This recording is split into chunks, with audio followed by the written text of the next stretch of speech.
Hello, everyone out there in the internet world, and welcome to War, where we talk about all the anime episodes that are going on that made us just jump out of our seats and scream this week. Got Emo Weeb with me. How you doing today? I'm doing great myself. How about you, Kenpachi?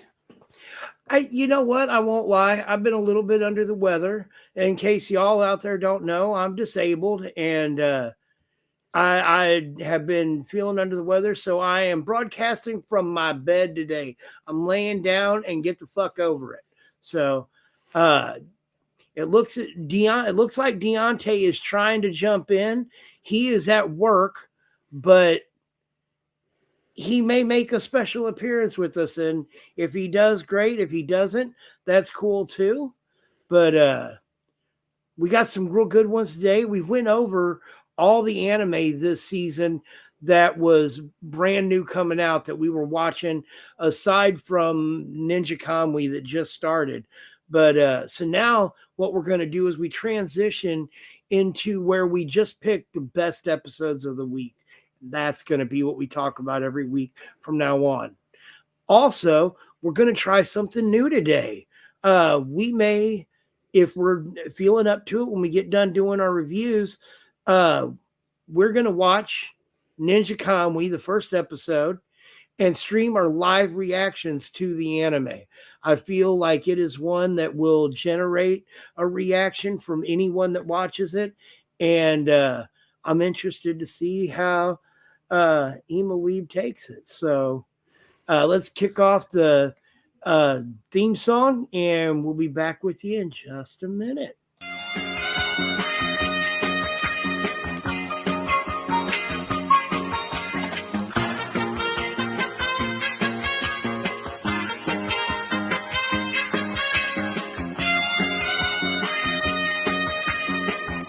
Is the best thing what?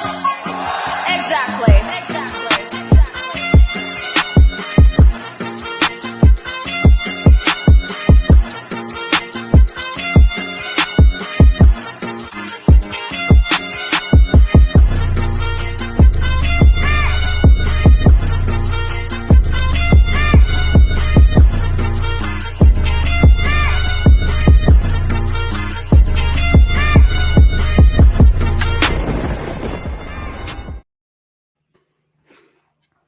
And we're back. Uh so there's just so much good anime going on right now. We're gonna go over three today that just had amazing couple last episodes that just blew me away. I know. I'm sure the two you're watching. Uh, Oh, yeah, they, at the moment, anime is just popping. Like from Solo Leveling to Shangri La, the animation this season has just been top notch. The animators are putting everything into it. Fight scenes, amazing. Storytelling, top tier. It's good to be an anime fan at this time. for sure, for sure. Uh, Other ones that you're not watching, like Free Ren, they're going through the mage exams and that, and so there's a bunch of mage fights going on. So we're not just seeing like the main characters; we're seeing a lot of other people mix and play in uh, the actions and the fights. There's not just fighting going on. But man, like they really set the animation up for it. That's been wonderful. Um, Four Nights of the Apocalypse, the Seven Deadly Sins series spinoff. They just got to Leonis, so they got into a small Oh, fight with Tristan and his group. Who Tristan is the son of Elizabeth and Meliodas. Meliodas. Yeah, we saw you Meliodas for the first time in it. Uh, we've seen what his name's Lancelot. So this is now three of the Four Knights of the Apocalypse. Tristan is one of them. The main character is Percival. He's one. And Lancelot is one. Now, we haven't been told in the story yet about Lancelot, but Lancelot is the son of Elaine and Bond. So he's like Okay, yeah. human fairy hybrid, and apparently he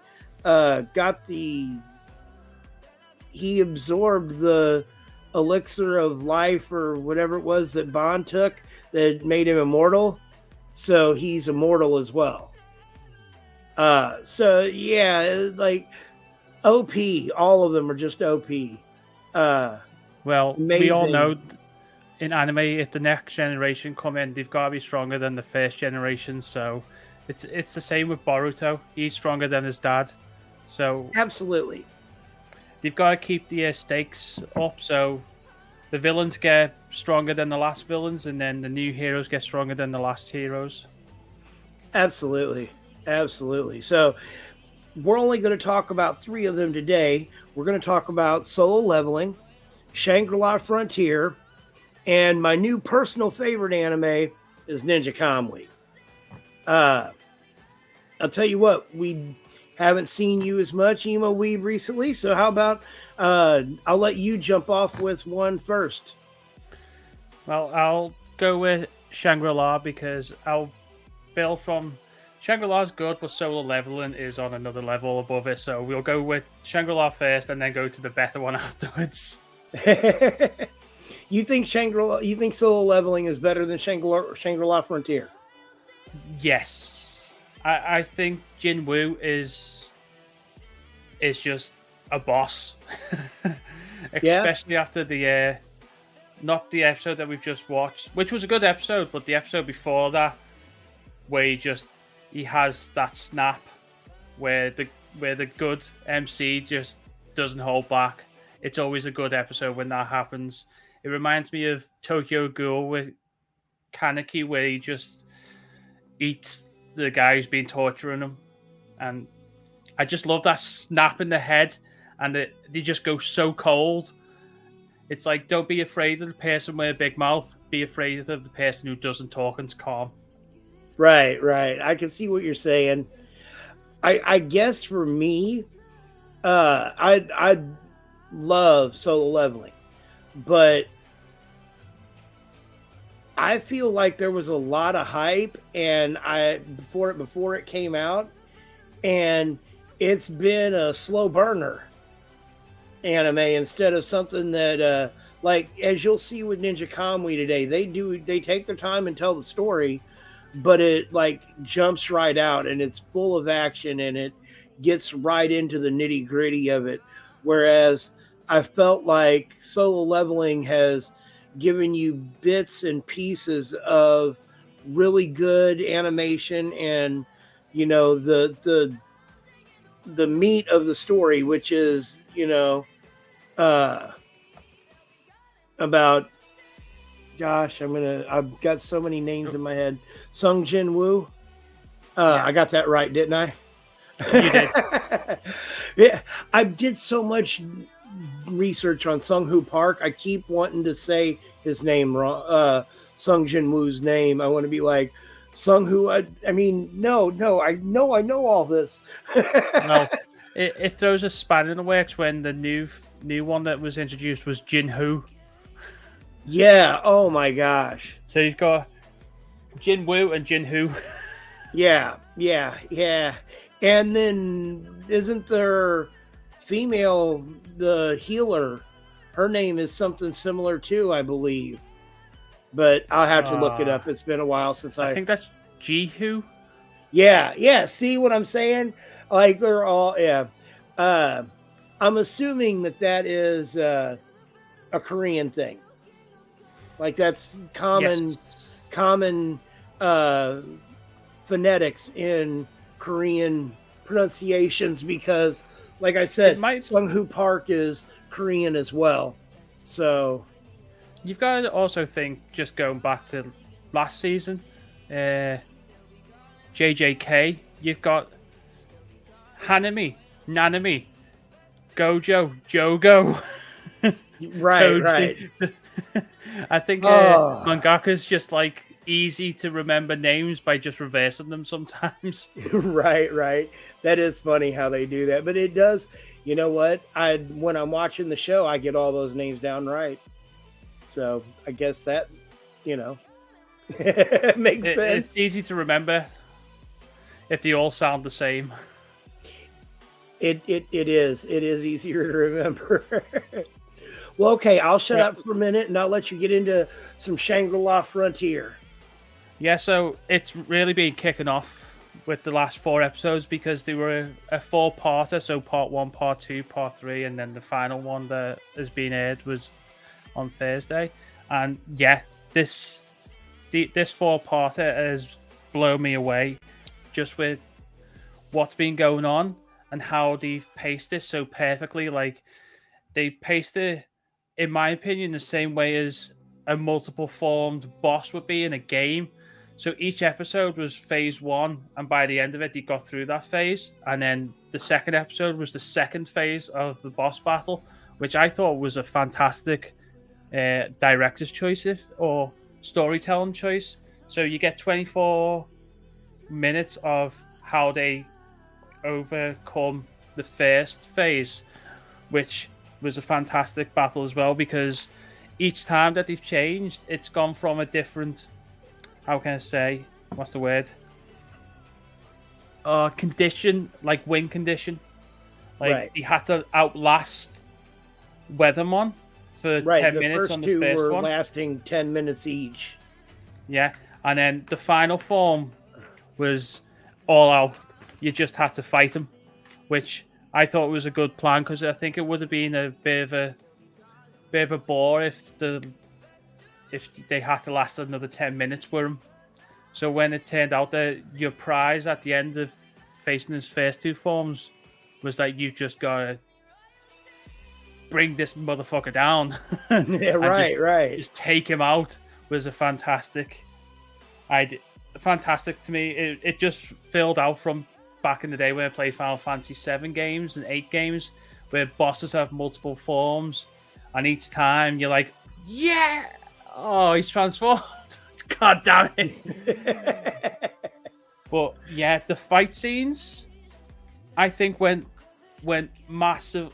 They stepped it up with this fight, especially when he started doing his clear sky chain move, where at the end he slashes the whole sky and everything behind him.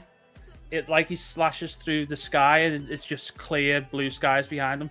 It reminded me of Tanjiro in the Mugen Train film, where he does I think it's called Clear Sky as well, and he cuts in a circle and everything around outside the circle's night, but inside the circle's daytime.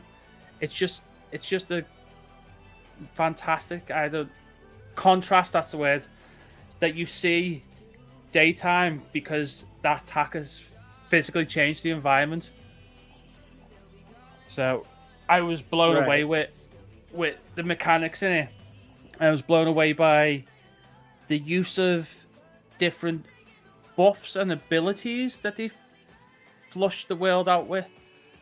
Like Sunroku having the critical boost whenever he's on, I think it was below 10 health points, his attack and critical percentage goes massively up, which he used that to his advantage.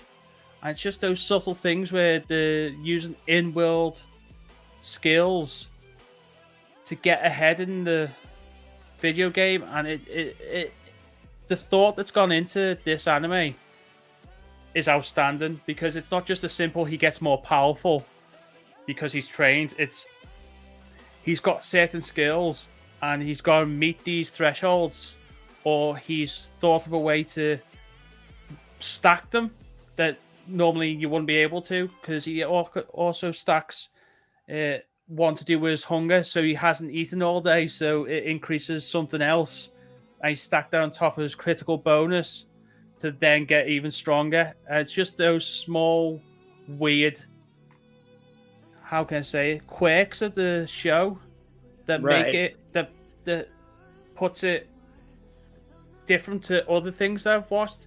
Yeah, it's a kind of isekai game. Yeah, it's one based on a video game. However, because of the in-world building of it, it's different than one I've seen, and that's just what makes me hooked on it. as well as this whole once they beat Weathermon, the world story has progressed instead of just the story, which I want to know what that means. It's only up to 12%, so we've still got another 88% of the world story to go. So I don't know how long this anime can go on for. So it is, in my opinion, one of the top ones of this season, just because of how different it is and what's going to come next. Right. And the fight scenes are really, really good. They're well animated and they're well choreographed. I do think there was a bit of a Zenitsu kind of, when he dashes, it's like, hey, I saw that's Thunderclap and Flash, that run there for my friend, where he just zooms around. Right. I've seen someone fall asleep and do that. But yeah, as I said, I'm really intrigued of what's to come next, because they're setting up of a lot of different avenues that could go, as well as how we keep on seeing a computer room, because you see a computer room that's empty, so that's the server room, and it went from 11 to 12, but who's actually made the game is what I'm intrigued about, because there's no one there and the game's running with no people behind it, so that intrigues me as well. I don't know if that's got anything to do with anything. Is it an AI person, an AI computer made the game and that's why it's so good? Is it actually a designer? Does it have a team? Or is this all more ominous behind it? Is there something malevolent? If you were the people that were in the library in game, were talking about the fact that they were in contact with the creator and the creator's wife, and he was gone, but they had contacted her, and she was contacting him, and he was going to get on the game. Oh, so, I didn't realize that, because they just said the professor. I didn't realize that was the creator. Maybe I'm wrong. Did they just say the professor? I thought they. Yeah. I thought that one of them said that. Maybe I just thought creator, because they said the one who is running things or knows the most about it. I just thought they were some kind of, how can I put it, uber nerds. Like they just love the lore of it and is trying to find out as much as they can. I didn't think they were part of the team that made the game, because as they say that they don't know the two unknown unique monsters. So if they're part of the creator team, I would have assumed that they knew. They themselves they were gamers in the game who were researching lore. And you were correct about that. But the two people that they knew on the outside of the game, I don't think that if they knew somebody that was working at the company, that they're going to release the names of the two Colossi that they don't know. I don't think they would do that. But that's just, to me, that'd just be a tease, wouldn't it? It's like if my boss knew all the, say if I played the game and I did not know anything about the game, but my boss was there just watching me play, go, guess what? And you're like, what? I'm not telling you what, you go fight. He's just teasing. I could see that, though. Like, I can see somebody doing that. I mean, you don't... Trolls, man. Like, there have been people that said they know the end of One Piece. So, fuck that guy. Even if the end of One Piece is telling you that do you want to know what the end of One Piece is? Do you know what the One Piece is? What? The friends we made along the way. Oh, I'm sure that will have something to do with the actual One Piece. But I'm pretty sure if that is the answer, there will be a war. Every One Piece fan would just kill someone out of rage. Man,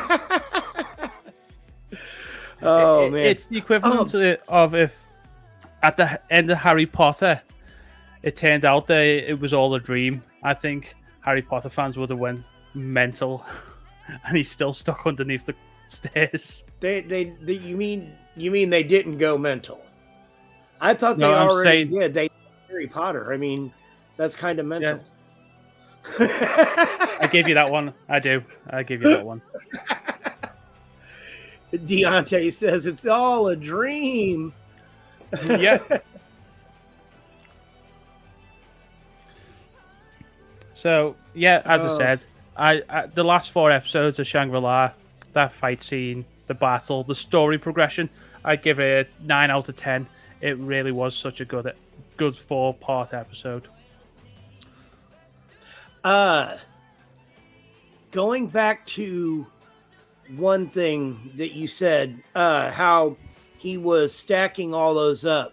The one thing that I noticed about during that time, and it's something that if you've never played a game on the PC, you wouldn't notice it probably, but the timers on all the skills, how he was looking at them, and the cooldowns. The cooldown timers. He was timing it out, and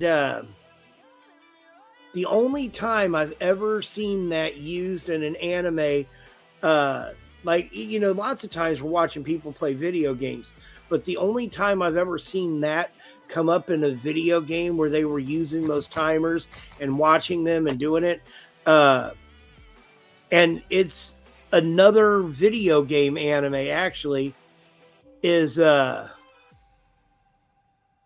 called The King's Avatar. It's a Chinese anime. Did you ever watch it? I haven't. No. There's only, 12, 24. So like less than 30 episodes of it out. But it's about professional gamers playing a video game. And the main character gets kicked off his team at the beginning of it. Actually, he quits the team because of things going on, and walks out and then starts a new team, starts playing with a different character. And it's really interesting. The animation is amazing. The story really drags you in, and there's actually a live action of it on Netflix as well. Oh, really? Yeah, I'm not sure about live actions. The only good one there's ever been is so far, that's One Piece. Everything else has been a bit... Oof. You didn't like the Yu Yu Hakusho? I have to admit, I haven't watched that one yet. I'm going from what's it called? Death Note, not great. Full Metal Alchemist wasn't great. No. The only ones that I will be honest, is King's Avatar. A lot of the time it's taking place in the real world with people playing video games. So to do the live action of that was very easy. And when they get into the video game, it looks like a video game. So it's not jarring at all. And absolutely the live action is worth watching just as much as the animated one is. I think I'll watch the animated one first and then go to live action. I don't want the live action to spoil, because I feel like anime going over to live action, it loses something most of the time. So I'd rather watch it animated and then enjoy that and then watch the live action. So don't get put off going the opposite way around. Right. I can understand that. The other one that I would say is Alita Battle Angel. Did you ever watch that? I have not watched the anime, but I've watched the film. That film's not too bad. Okay, well, funny thing, you get a 2-hour movie. The anime that is based on is 2 20-minute episodes. So they obviously expand on the lore. They build way more. You see way more of what's going on in the story in the live action than you do in the anime. So in my opinion, it's one of the very few that's better. It is better than the anime that it comes from. I also am a huge fan of Christoph Waltz. So, Oh yeah, like, he's in it, and that was amazing. There was a couple other stars in it, but they really, the only other one, Mahershala Ali, who's going to be the new Blade. He was in it, and he's like the main villain overarching in the story, and he's awesome too. Like, he completely, but just the whole to time I'm interject watching, there, Kenpachi. it's what? That's if the Blade film's still going on. That's still up in the water, that film.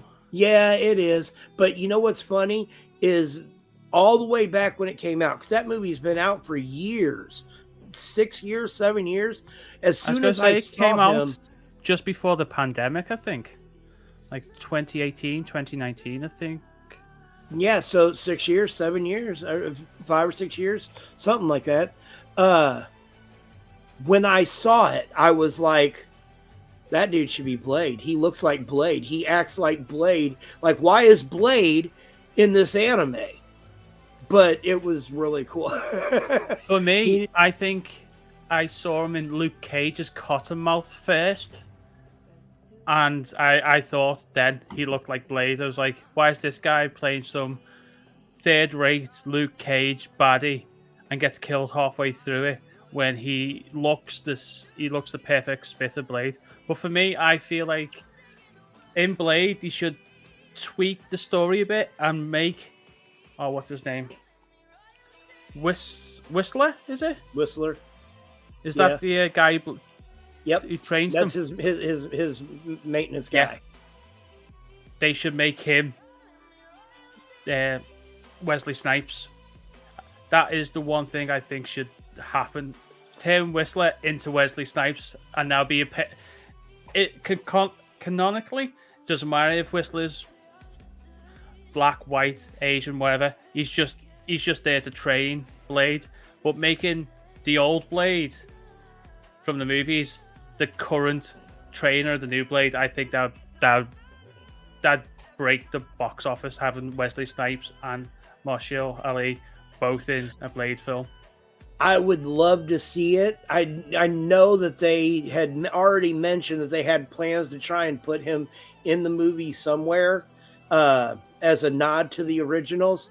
But I'm not going to lie, I don't know what it is, but I think there's something about not hiring Wesley Snipes in Hollywood. I think it was nowadays. the tax evasion that you got put away for. Yeah, I was going to say, I think it has to do with the whole tax thing, but I mean, here's the thing though. Why would that be? I mean, that doesn't affect any of the studios that he worked for. It's not like he got them in trouble because he was evading taxes. You know, he got arrested, he got put away. But now that he comes back, there's no reason not to give him, you know, the same respect that he always had. But they definitely do not do that. I think it's just because now he's got a criminal record. They don't like hiring them because it could just come back on the companies and like don't want to touch that. So I understand why, but still, it'd be a good idea to have them in there. I agree with you. Let's go on to your anime then, or Alrighty. go do Solo Leveling. Yep.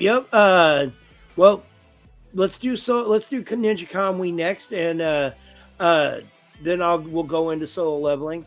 My anime for the week is Ninja Kamui. It is coming out on Adult Swim.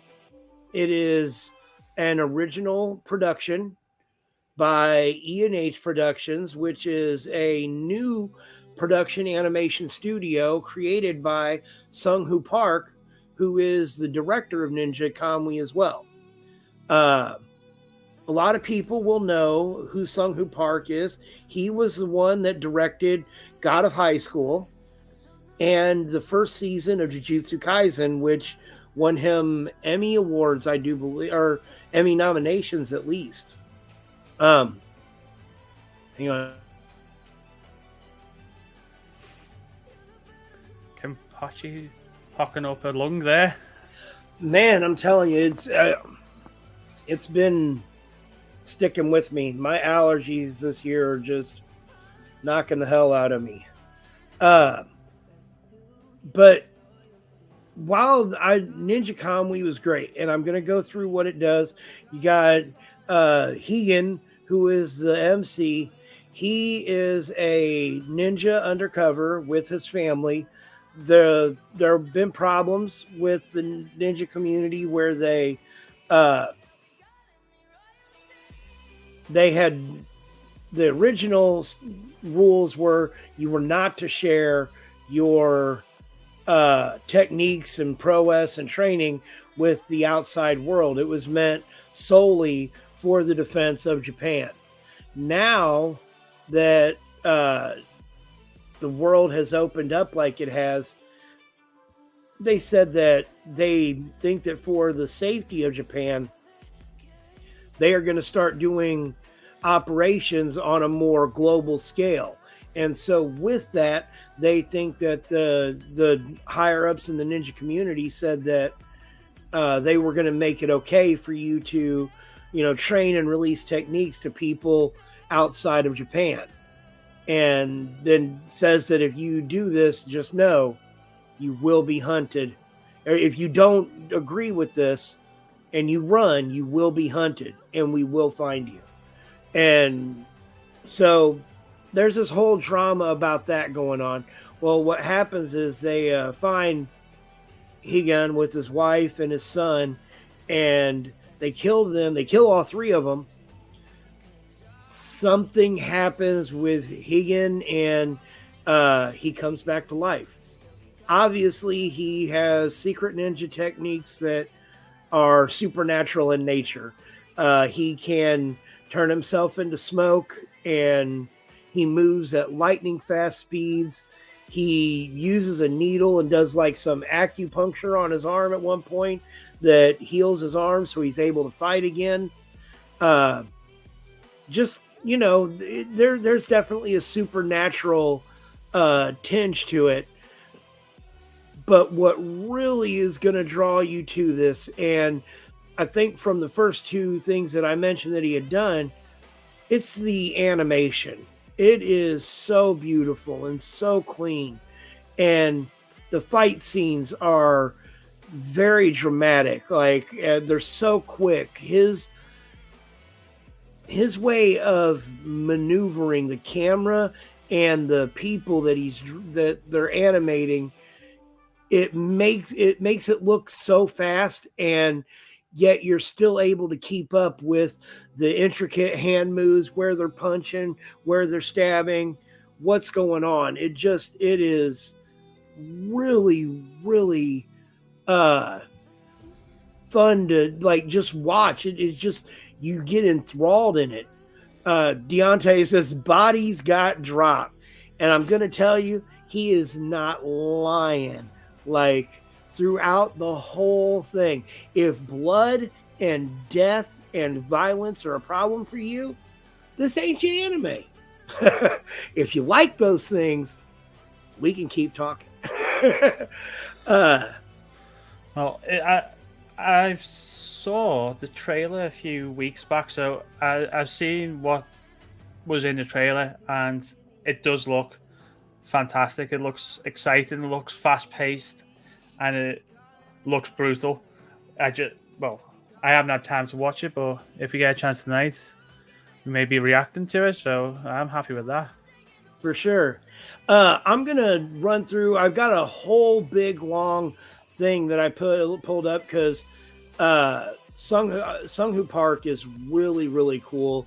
Like in some of his ideas, where he came from, and the things that he's done, like the production company.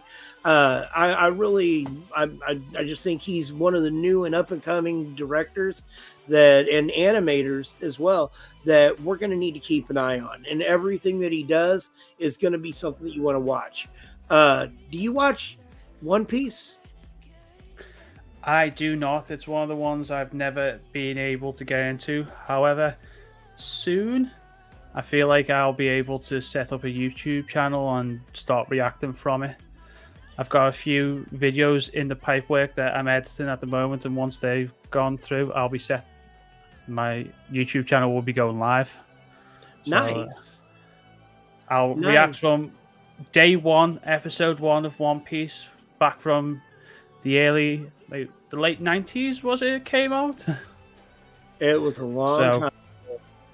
25. it'll be years, interesting I for think. me when I go through it, seeing the change in animation, because I'll be blitzing through it, and you'll just see from the reaction just how quickly animations progressed over the years as well, which for me it'll be interesting to see, because I grew up on Dragon Ball Z, Right. tattoos everywhere, and I can tell you that the animation from Dragon Ball is so much worse than it is to Super. It is for sure. What's funny though is that when One Piece came out, if you think about it, it was still Dragon Ball Z back then, and I honestly, I'm not gonna lie, I love One Piece. It is one of my all-time favorite anime, but the animation at the beginning of it is real shit. The drawings that were in the manga were amazing, but I suggest to anybody who is gonna pick up One Piece, start watching the live action, and just watch the live action until they catch up to where they are, or start watching around the Wano arc. There's a lot of, I wouldn't even say necessarily the Wano arc, but maybe get up to like Skypiea at least. It starts picking up around there and getting more, you feel more drawn into the story around there. So that was the big one to me, is that I guess right before Skypiea, the whole Nolan the Liar and all that stuff, that was when I first started getting like really drawn into like the story behind One Piece. So but the live action was so good. Like I watched it and I did love it. There's a few things, but that's live action. It's like, it did seem a bit goofy sometimes, saying Gomo Gomo every time they threw his fists. And that's fine in an anime. It just seems a bit weird when he kept saying it. You don't announce the names of your ultimate moves every time you do them? Who the fuck are you even? Your name says Emo Weeb and you don't you don't scream out all your ultimate moves names when you do them? I'm a bit disappointed. Fuck no, because they didn't see it coming. I don't say a word. I sneak up on them like a ninja. They don't know. They don't even know I'm there. Mean. Oh. All right. Getting back into this, a little bit about Sung-Hoo Park. He is a South Korean animator and director who is based in Japan. He worked for MAPPA for a few years. He left in about March 2021 to found E&H Productions. His career at MAPPA included Garo Vanishing Line, which I really enjoyed that. That was his first directorial job. And then got a high school, and then obviously Jujutsu Kaisen Season 1. E&H Production plans to go into like video games, engines, voicing, virtual reality. Ninja Kamui is their first like full project, although they did do, they are the ones who did all of the production on Monsters, the 1 episode prequel for One Piece. Did you know about that? I knew it was done, but because I haven't watched One Piece yet, I was waiting to start to see that. Gotcha. It is 1 episode, and to be honest, the lore, you have to know more of the lore behind One Piece to understand how it's a prequel for One Piece than anything else. To be honest, the story itself does not connect to anything in One Piece. The only thing is that the samurai Ryuma in it is related to one of the crew members on one of the Straw Hats. So The one there with is green that. hair. Maybe. The one that has 3 swords. Maybe. Should have put a spoiler alert there, Kenpachi. I wasn't saying it. You're the one bringing it up. You ruined it there. Oh, he's a samurai related to one of the crew members. It's not going to be Chopper now, is it? Could be.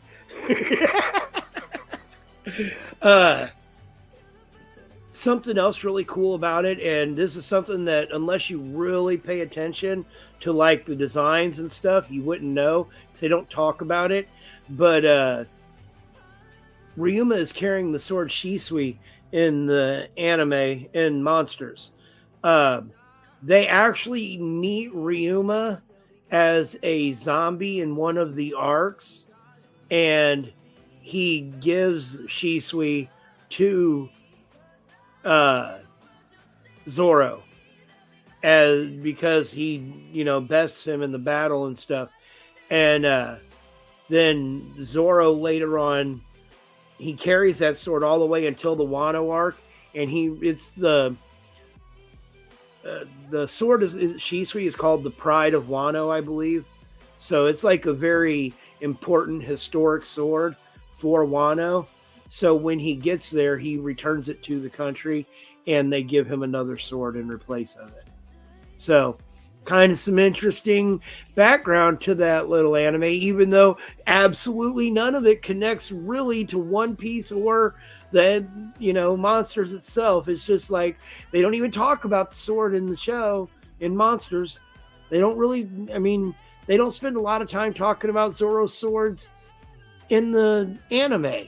You kind of have to piece it together over the long haul and then put it all together to figure out what all has been done with all these. So that's kind of cool. But back to this. Park's journey into the anime industry began after watching Macross. Do you remember Love? I thought that was pretty cool. I love Macross back in the day. I can't watch it now. The animation is a bit dated. Not a lot of stuff from back then can I watch, but that's cool if that's what got him into it. He also directed Jujutsu Kaisen 0. I'm pretty sure you, like me, went to see that in the theater, didn't you? Yes, I did. Very much so. Yeah, so like we've been keeping up with this guy, even though we had no idea who he was. He just had his fingers in a lot of pies in the background, and we had no idea. Right. But now he's coming to the front. They say that his meticulous attention to detail and commitment to character development have really garnered critical acclaim. Although I have to say that that seems to be the one criticism that I always hear about God of High School is that there was no character development. There was no story. It was beautiful. It was an amazing fight. But that's all it was from start to finish was like one long fight. I didn't personally feel that way, but that is what I hear about it. He did earn nominations for Best Director at award ceremonies like Crunchyroll Anime Awards as well. He also has a project coming out called Bullet Bullet that is set to air on Disney Plus. So it's another completely original show that they're going to release on Disney Plus.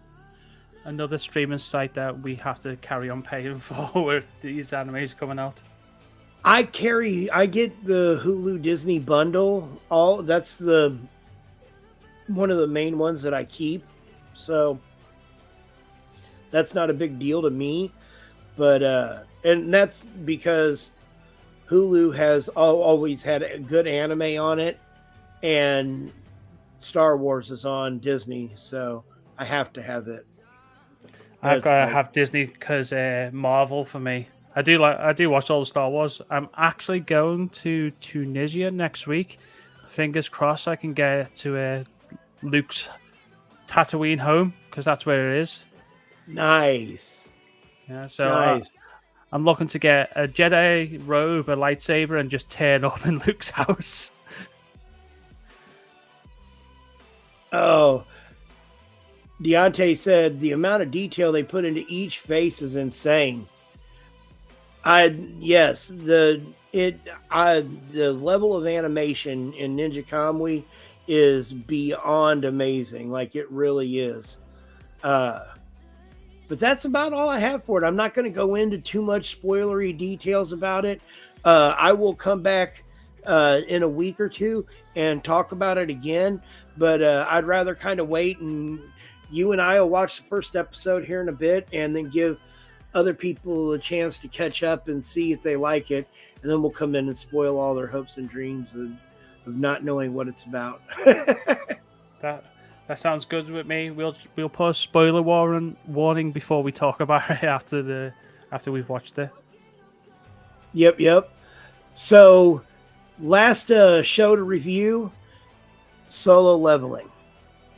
Do you want to take turns or go back and forth? We'll do the last two episodes, the spider fight and the Cerberus fight.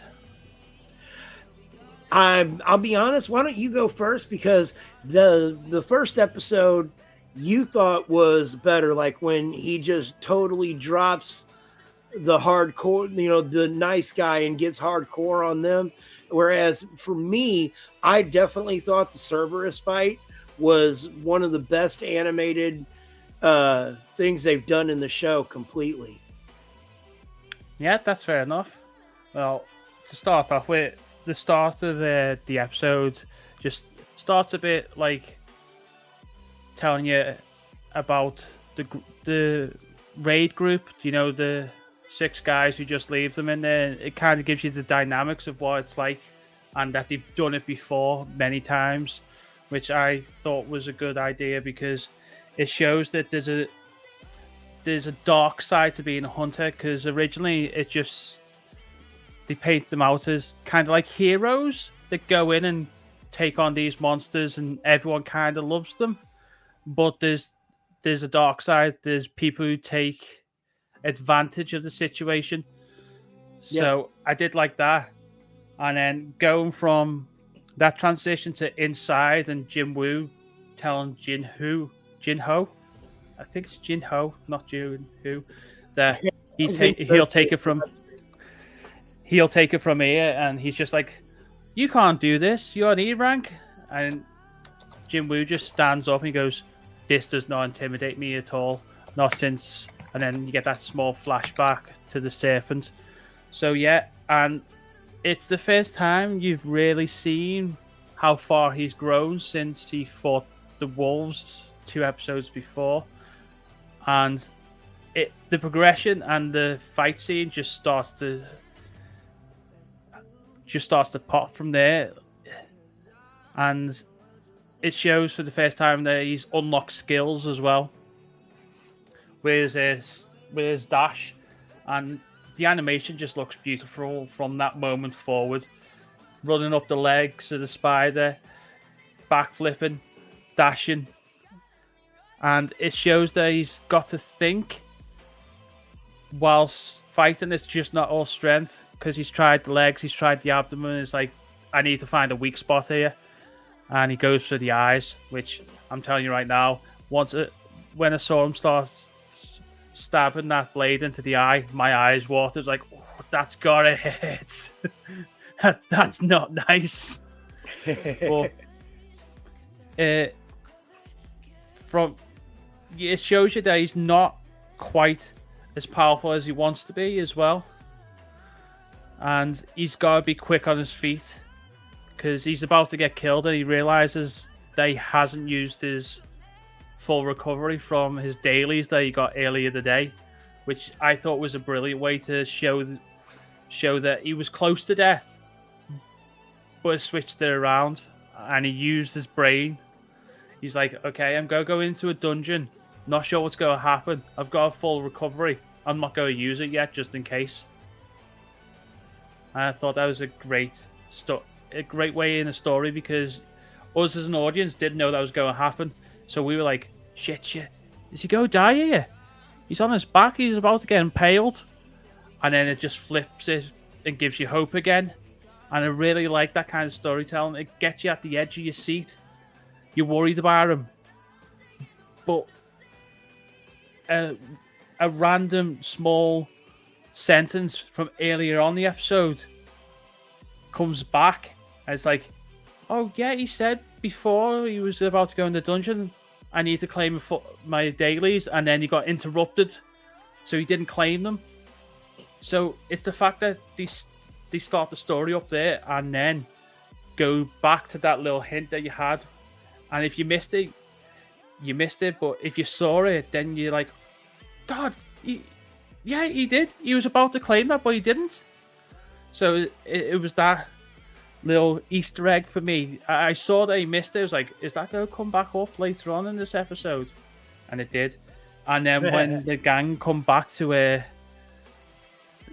think they should be dead and they're not, and they go straight to Jinhu and go, oh my God, that armor must be more powerful than we thought.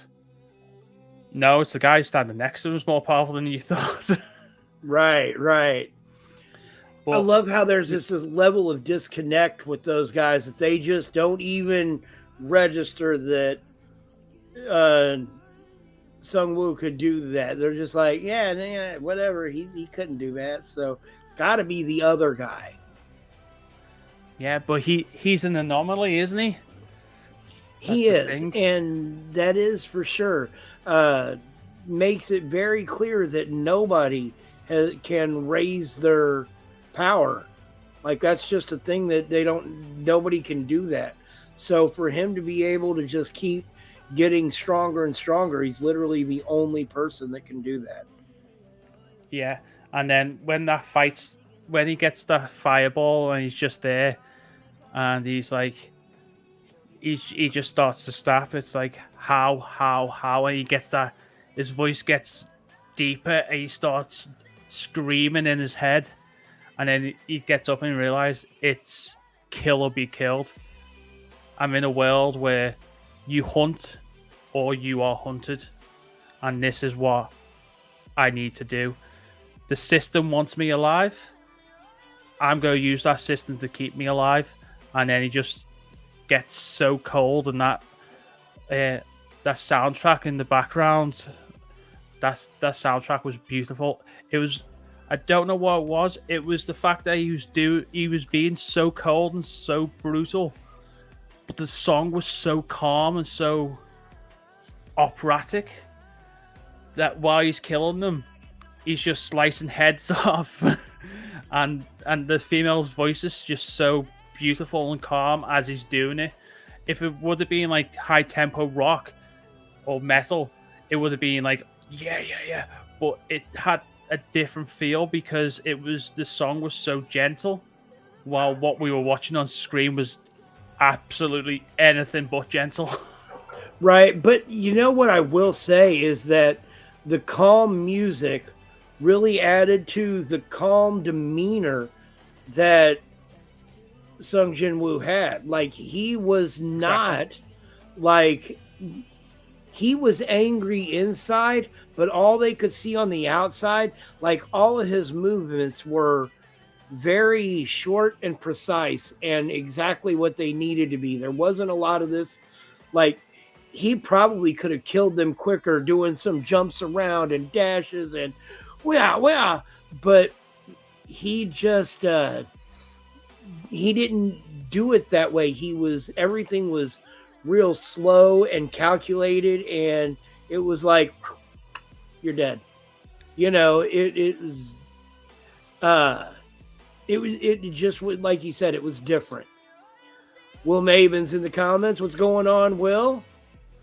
Emperor Will in the house.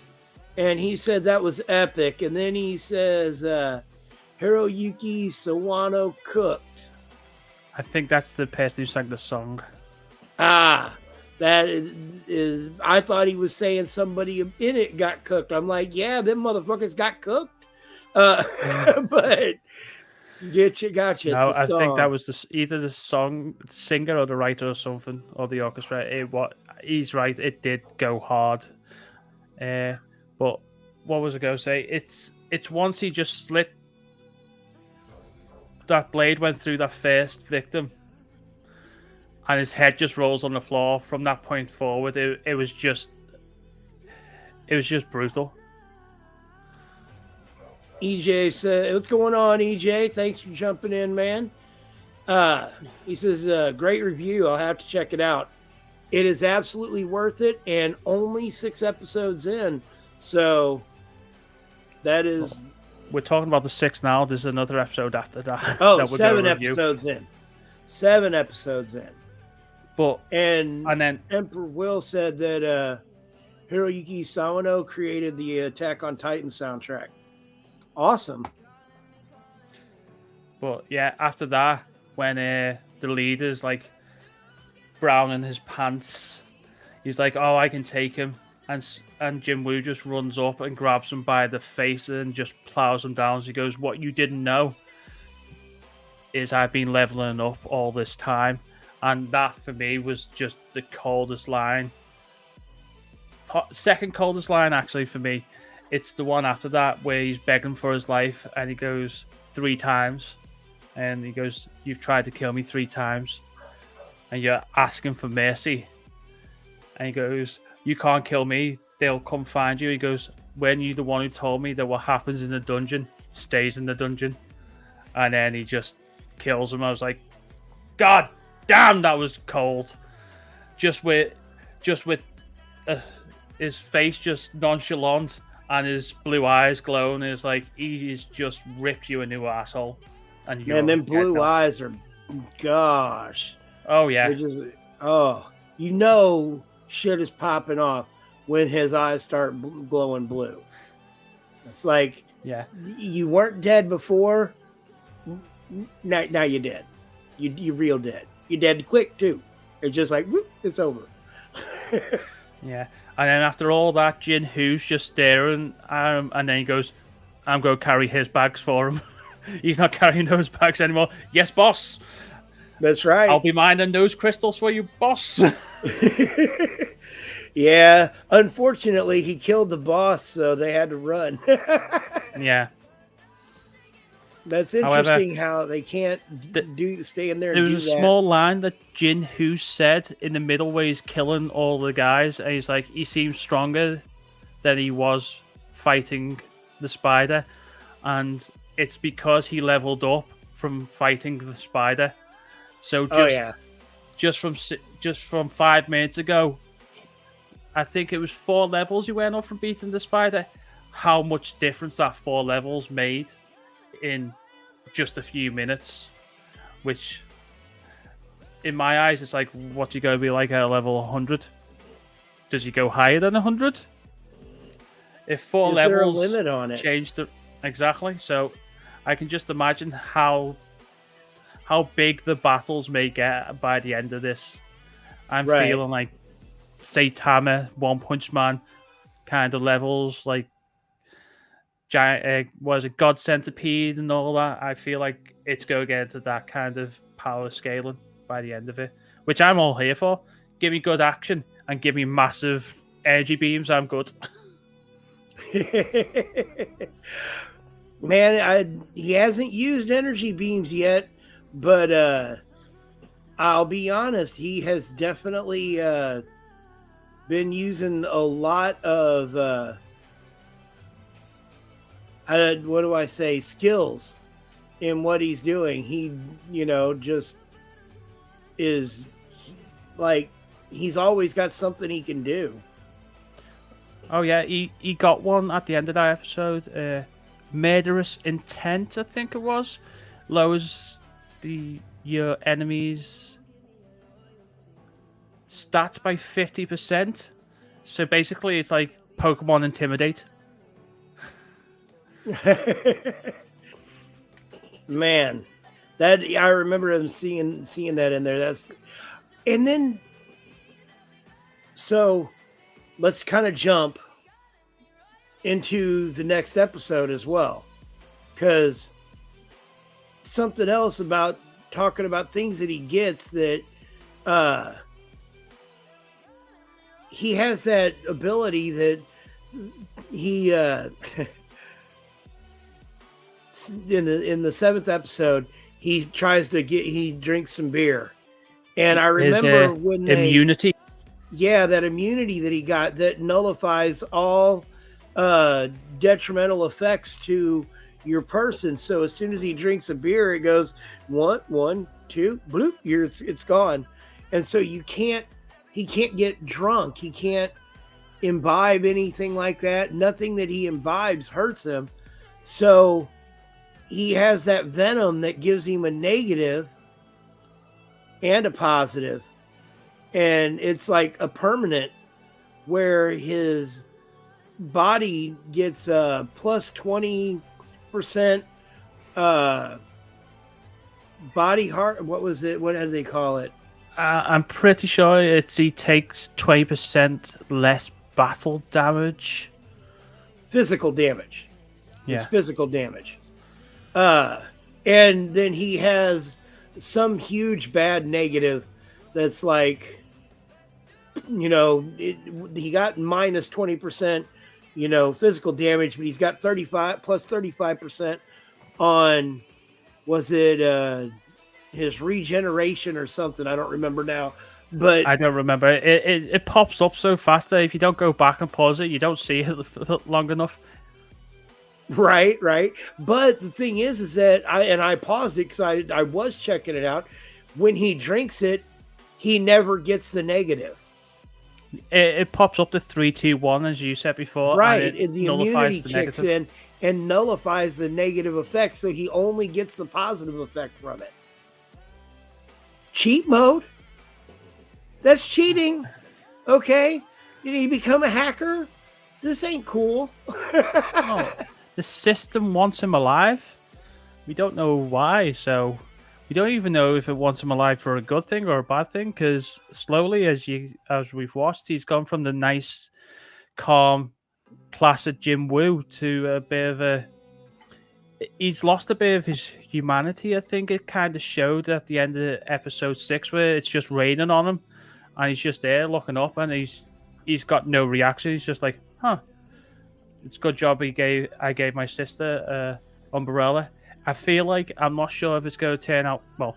The thing that gave him this ability was a statue at the start, and that thing did not look like it was benevolent at all.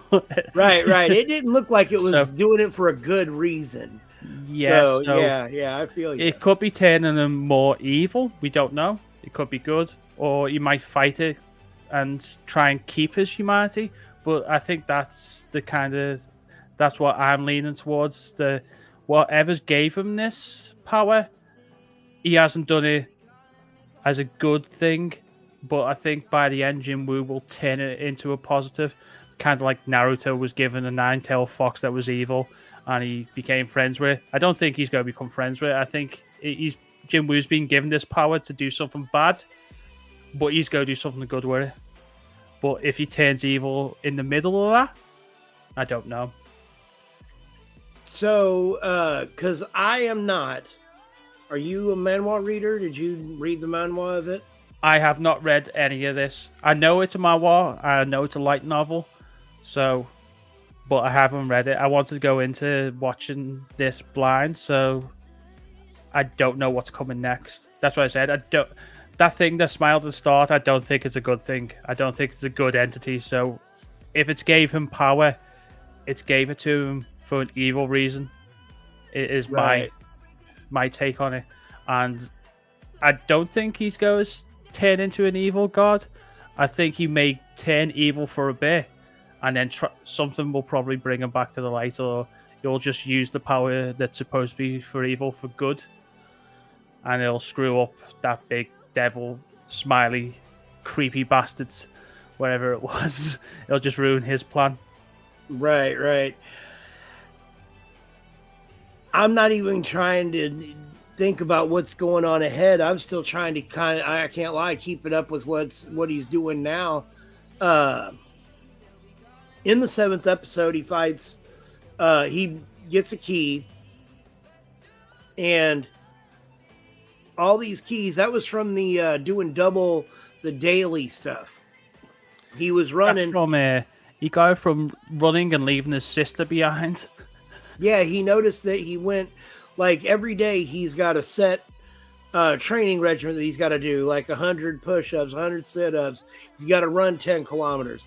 Well, normally when it gets to the end of that, it puts a check over there and says you're done. Well, he noticed that the running, he actually ran 11 kilometers and it registered 11, and it hasn't done that before. So he went ahead and did double his training. He ran further. Well, it stopped at 20. So, and said it was done then. So that means that it's double. So he went ahead and he did double on all the rest of them. And it was a secret quest that he had no idea what he was doing. And it gives him this key. Well, he opens this key and it's like... Kenpachi? Yeah. He was given two choices, a blessed box and a damnation box or something like that. So he chose the first one that gave him a key, but he had a choice. So I'm wondering... That is true. If he does something else in the future, he'll get the opposite box.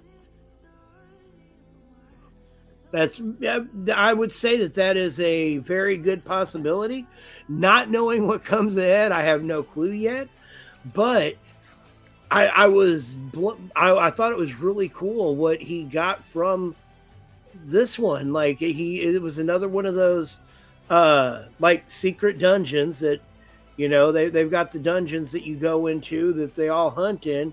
Well, this one's a secret one, and when he opens it up, it's like the city that's there, wherever it is he walks into, it's a hellscape. Everything's on fire, and it's called the Demon's Castle, I think it is, and it's 100 levels long.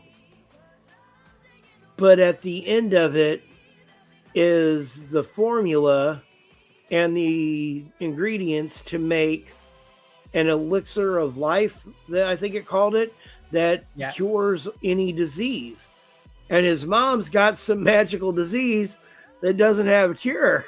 So he's like, okay, so all I need to do is beat all these people and, I can save my mom. So I think that 100 levels is going to go down pretty quick. See, I don't think it'll go down quick. I think it'll be like he did in this episode. I think he went in, defeated one. I think he'll go back and defeat a few floors. I don't think he'll go straight back in and he'll go from 1 to 100. I've got a feeling like he'll go 1 to 50. Oh, yeah. And then the next one, he's like, I've got to go back, turn back. He'll probably fight some more people, some more dungeons in the real world instead of inside an instant dungeon. And then once he's powered up a bit more in the real world, I think he'll go back into there. I think this season might probably end, or this part of the season, because it's 2 parts, isn't it? 12 and then 12 again. Yeah. It's 2 cores is how they announce it. But yeah, you're gonna have 12, and then in a few months we'll have the other 12. Yeah, I think the 12th one will be like a cliffhanger, and he gets to the 50th, and there's some insane Uber boss or something like that. He either will defeat, and then the episode will end, or you'll get halfway through it, and they'll leave us on a cliffhanger where, like, with Cerberus, that dog had him in his mouth and he was chomping on him. If that episode would have ended there, I would have been like, did he survive? What's the start next episode? So I feel like they go leave us on such a cliffhanger in episode 12. So I think you'll start the fight with the boss level, and then it'll show you, and he's got like 1 HP left, and then it'll like tune in 3 months' time to see if he survives this fight. Man, that brings back memories of watching TV back in the day. Like, tune in next week, same bat time, same bat channel. Yeah, exactly. But yeah, man, that Cerberus really gave him a run for his money. Uh, it seems like it's like every other battle he's in. Like he didn't seem like he had too much trouble with the dogs. You know, once he got them figured out, he could handle them pretty good. But that snake gave him a hell of a battle. He didn't seem to have too much trouble with the spider or handling them dudes. But Cerberus fucked him up. Like, Oh, definitely. Cerberus definitely decided, oh, look, hey, there's a Pumpkin getting in on the screen. Hey, we don't go there. Come here. What's Pumpkin's review of the episode? What did you think? Yeah? Okay, you can climb back there. All right. Probably thinking, I fucking hate dogs. he doesn't like he definitely doesn't like dogs. He won't go. He'll try and go outside until he sees that the next door dog is outside. Then he's like, okay, no, I don't want to go out there so bad. But yeah, man, between the hitting him with the paw and knocking him through like 6 blocks of buildings, that was badass. And then chomping on him. But it seems to be an ongoing thing that the eyes are going to be the weak spot for a bunch of these creatures. And like you can't cut anything else, so stab them in the eye. Well, to be fair, I think a lot of real life creatures, if you stab them in the eye, it's go fucking head. That is true. That is true. Well, man, it is almost 5:15. Do you got time? Do you want to watch this first episode of Ninja Kamui? Yeah, I've got time. All right. Well, then what we're going to do is we're not going to show the episode on our stream because we get in trouble for that. We're not allowed to do that. So what we're going to do is we're going to watch it on Discord. Now, if some of you would like to come to Discord, I see we only have a couple people watching, but if you'd like to come to Discord and watch it with us, let me know in the comments and I can send you the link. If not, then we're going to get ready to start watching it. Let's go to Lonely's Paradise. I see Deontay jumping in there, but I know he's not meaning to be on stream. He's only got his phone right now. Deontay's stuck at work. So, but if you go to on Paradise Island, Lonely's Paradise Island, and in the Weebs, there's the streaming channel there. And I'm in the streaming channel. Do you see that?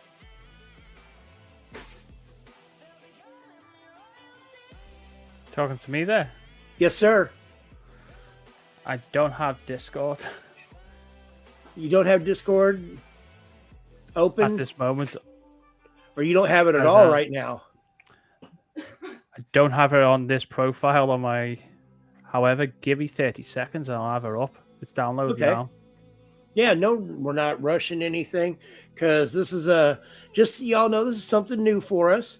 If it works out well, we'll try it again another time. But we just kind of thought that it would be a fun way for us to do a reaction video with us not being able to get in trouble for it. And if y'all want to watch, like I said, somebody can come to Discord and watch with us. Or if you're watching at home, we'll tell you when we're starting it. And then you can start yours at the same time and watch with us there. We will probably pause it every once in a while so that we can scream, "Holy mother forking shirt balls, Batman." But, you know, one tends to do that during amazing animation sequences.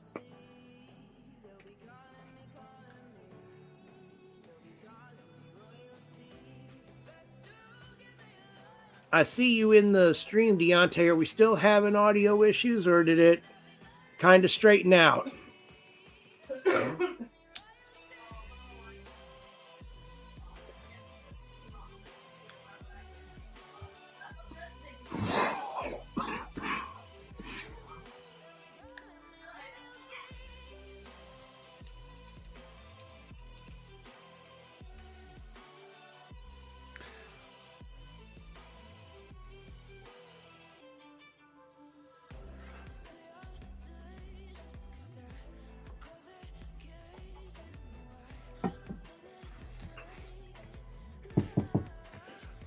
So, Kenpachi, Yes, sir. I need you to send me an invite to this Discord group. I sure will. Do we hold him? Yes, please. Oh. He's busy. Oh, thank you. Give me one moment. Or you can just give me the username.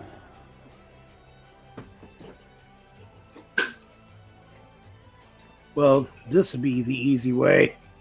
Shit.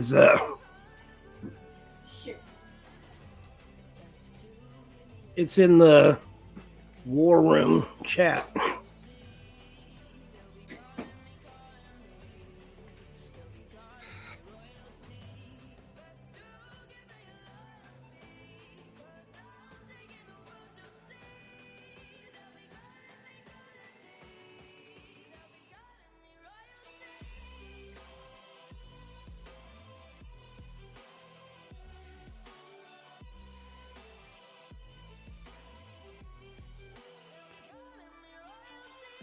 So where is it in this group?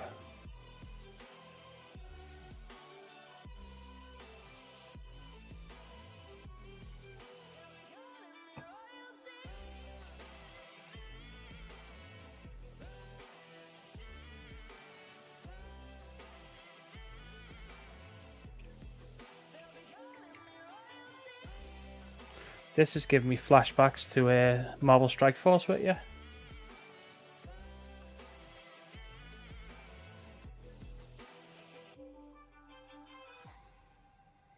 I don't know how that happened, but yeah. We played Strike Force for quite a long time together. But our friend Lonely turned this Discord server into kind of all sorts of things. So there we go. All right, and now I will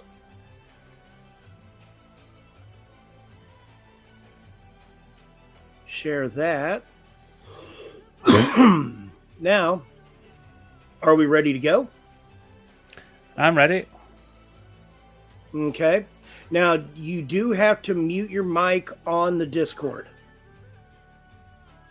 Otherwise, we will get double sounds. And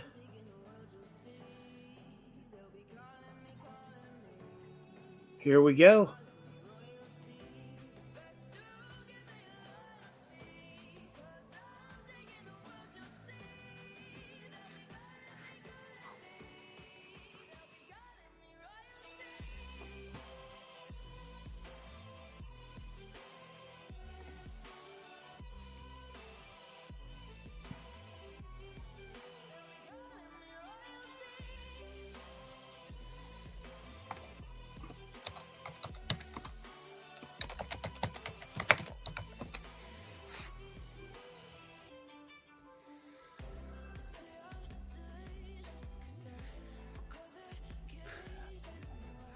I understand what you were saying with the animations, very clean.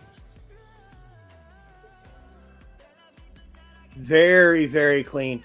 I love it. Oh,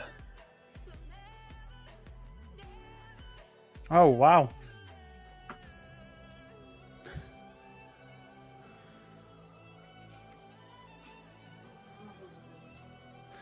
It's so smooth as well.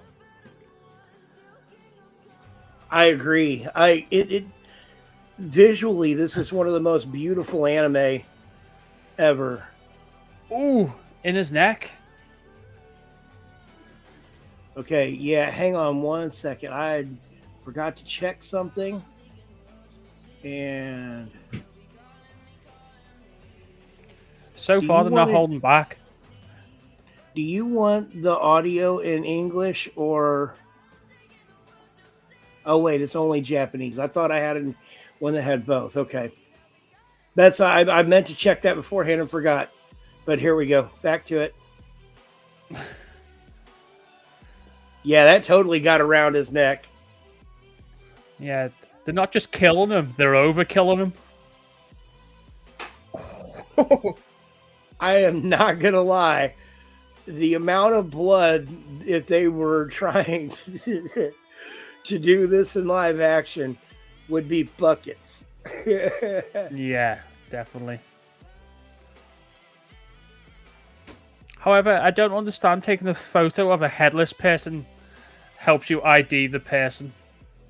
Well, I am going to say, I'm going to pause it for a second. Did you see how when they showed the person, like he had glasses and real short cut hair and carrying a suitcase, but when they showed the guy when they were taking his picture, he had a mustache and goatee and long hair. Yeah, you had the full makeover. Yeah. So I think that was why they did that, was to show you that he didn't actually look like what they were showing there. Okay.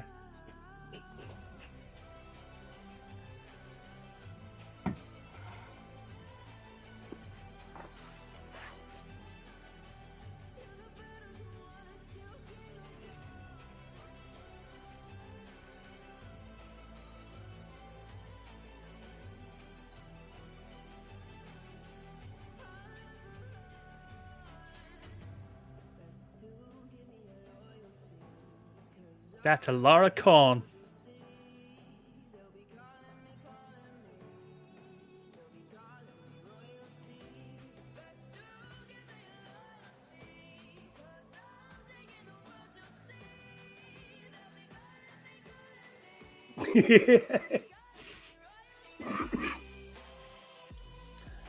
Here, I thought he was about to get his head chopped off.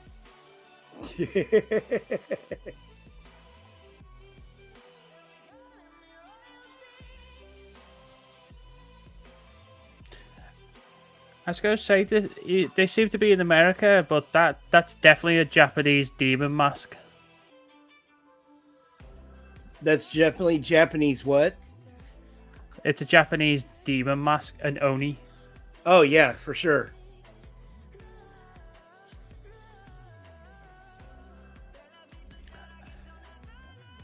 So, I feel like because the kid and the mum is in this so quickly, they're definitely dying quickly. Whatever could you mean? She's got the dead wife haircut that a lot of them have, like there's a The red certain long haircut. hair, man. You know they're bound There's- for death. And the glasses. Exactly. You know? Also, she's hot, so therefore she's dying. Did you say she coughed? No, she's hot, so she's dying. Oh, yeah. Well, that's anything, though. But yeah, for sure. She's hot. She's dead.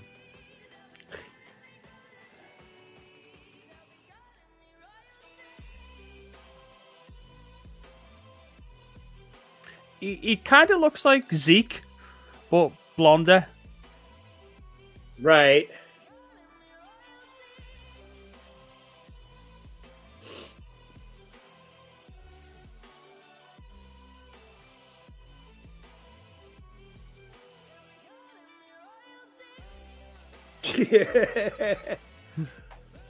Of course, mommy's always the best. Triga.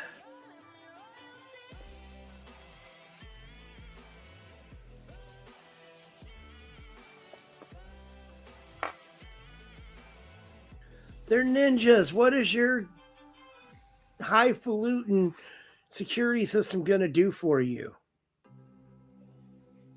I was thinking the same.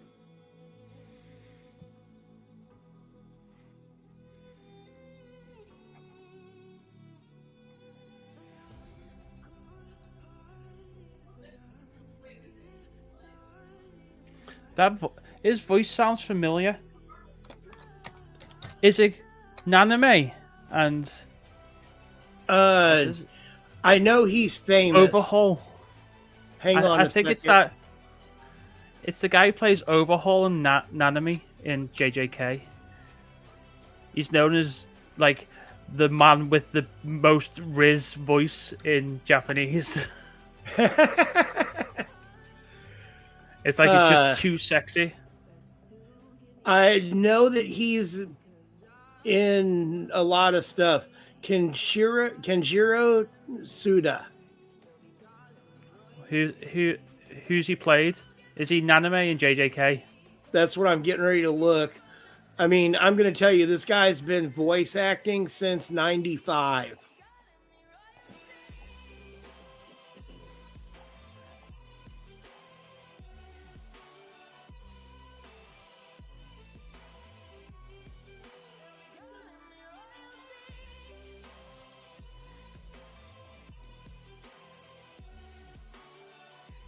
Yes, he is Nanami. Yeah, he's also Overhaul then as well. From My Hero.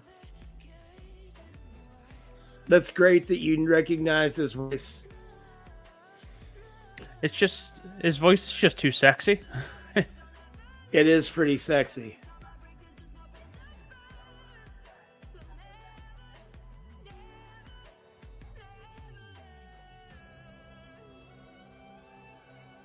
I have to pause it for a second because I just got to say, he also played a character in one of the ongoing anime we're watching, Metallic Rouge. And Deontay, when he was talking about it, made a big deal about his voice, how his voice is really distinctive, and I think he used the word sexy as well. Looks like me and Dante have the same taste in men. It sounds like it.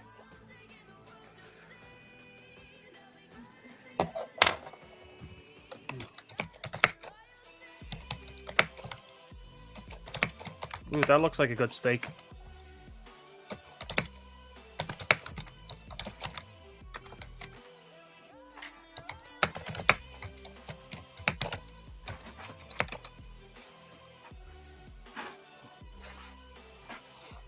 See, the cuter this family gets, the worse the death is going to be. Well, at least you understand how this shit is supposed to work, sir. Oh, yeah. The MCs are either... Happy song, they gotta die now. Oh, yeah. But, yeah, MCs in any anime, it's either a fatherless, orphaned boy or a tragic, brutal death of the family. They're the only two MCs that you have. And then you've got Tanjiro, who is both. Oh, yeah. Yeah.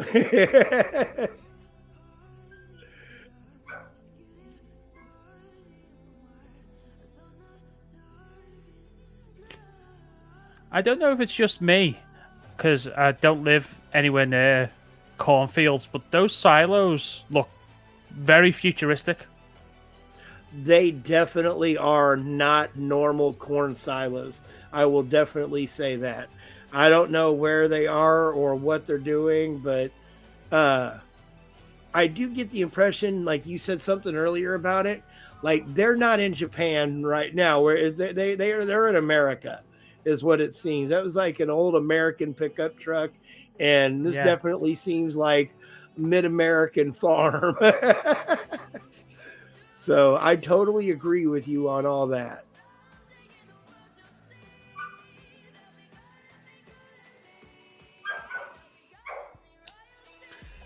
Do you know what? I'll be okay if the mum and the kid die. Just don't kill that cat. I agree. Killing cats is just taking things a step too far. Fuck the wife and kids, but don't touch the cats. Exactly.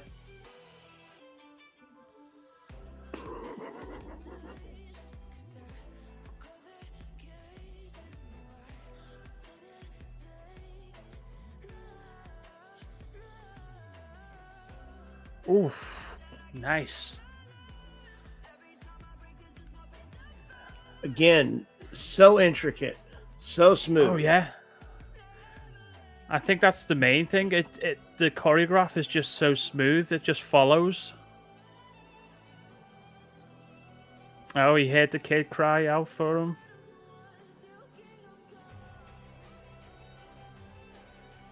Oh, he's not breathing with that in his throat. Yeah, it's definitely, it's toxins too. It looks like the way his eyes went bloodshot so quick. Oh yeah.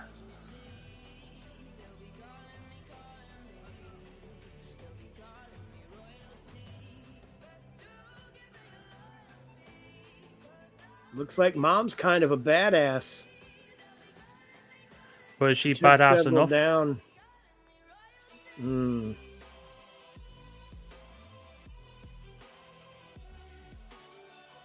Oh shit! What's that?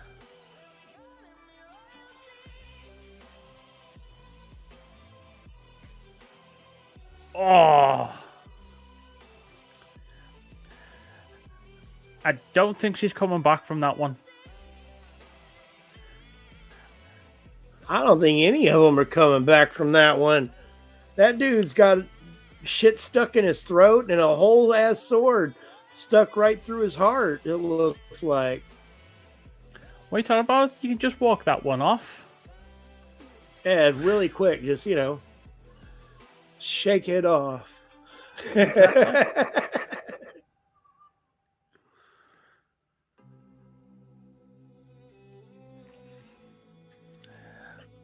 The fact that the ninjas, but they look like they have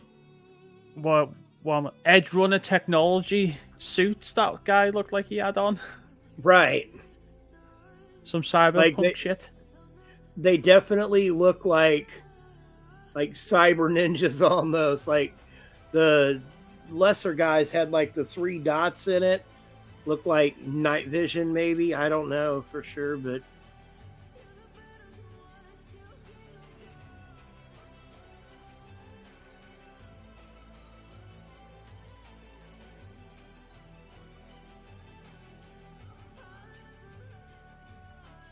See, told you could just walk that off.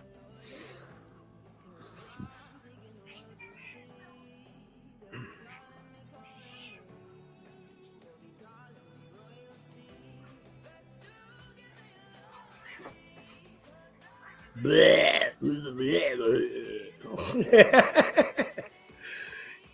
was just no need in that. It's the squelching noise as well. Oh yeah, you gotta have it.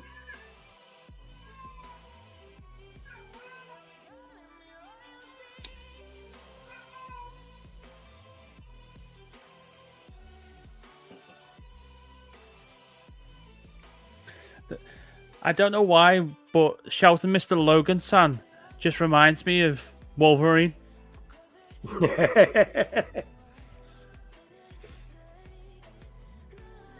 Maybe that's how he survived.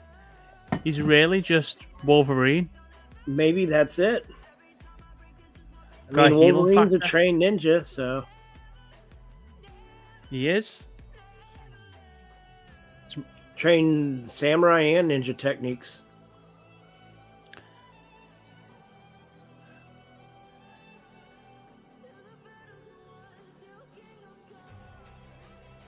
Mr. Zombie.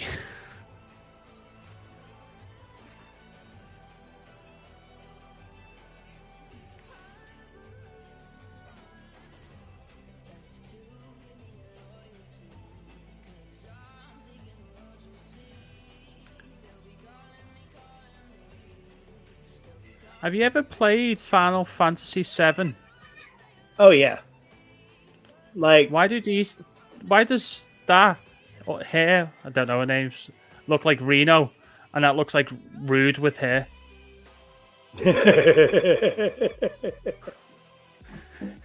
That is Reno hair color there with the long ponytail like he has, and that's just Rude with hair. Right. Didn't he have the big gun too on his arm? Oh no, that was Barry. That's who it was. Yeah. It's the fact that I've got 5 Final Fantasy VII characters tattooed on my leg. Nice. I played it a lot. I don't remember it all now though. But yeah, I played the game a lot. But watched a bunch of animations about it. I need to quickly get some funds together to get a PS5 so I can play the new one that comes out this week or next week.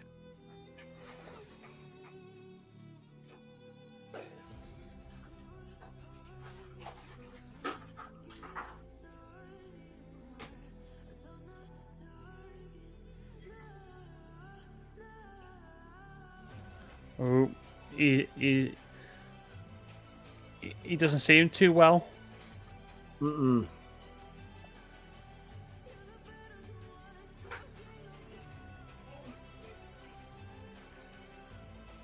The fuck? God damn it. Did you get lost where it was? I've got a bit lost, yeah. Okay, hang on a second and I'll pause it. What happens is that he had went up onto the roof to sit there and was just staring out at things, and the girl's like, yeah, I took him down to see his family, and then he just came up here on the roof and he's been sitting here ever since. Okay, because it flashed to this from the elevator, so I was a bit confused for a second. But Right. I get it. And that's what it was. He had taken the elevator down to see his family, and he didn't go in and see them, actually. And they took him up top, and then while These he have was come to sitting up attack him? there, huh? These have ambushed them. Yes. And that's when, if we go back, I'm going to back it up just a little bit. You see him, oh, I went too far. He pulls the needle out of his arm and sticks it into, out of his wrist, and then sticks it into his arm. And that's what I was saying. That's like some ninja technique, I think, that, because like you see his arm go, and then it's all fixed. So It looked like those, do you know when you go to a car salesman, it's got the flailing, wacky armed guys that just float there? That's what it looked like. Right. It looked like them. Oh, I didn't go back far enough, but it's all right. Okay. Be quiet, I won't give you any ice cream.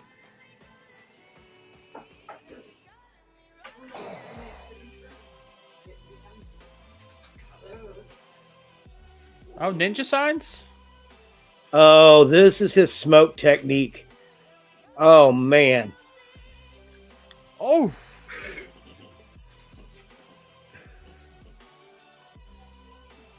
You don't need to see any of this. Nothing to see here. Man, them eyes. Didn't they kind of Oh, remind yeah. you of Sung Jin Woo's? Like, do. kind of a Well- bluish tint. but for me, it's the fact that he's got no pupils. It's like he's in a blind rage. There's just nothing there.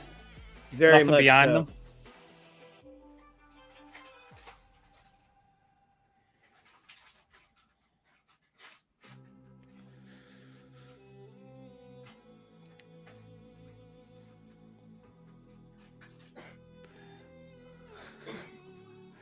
This is like the Captain America scene if Captain America killed the people in the elevator. Right.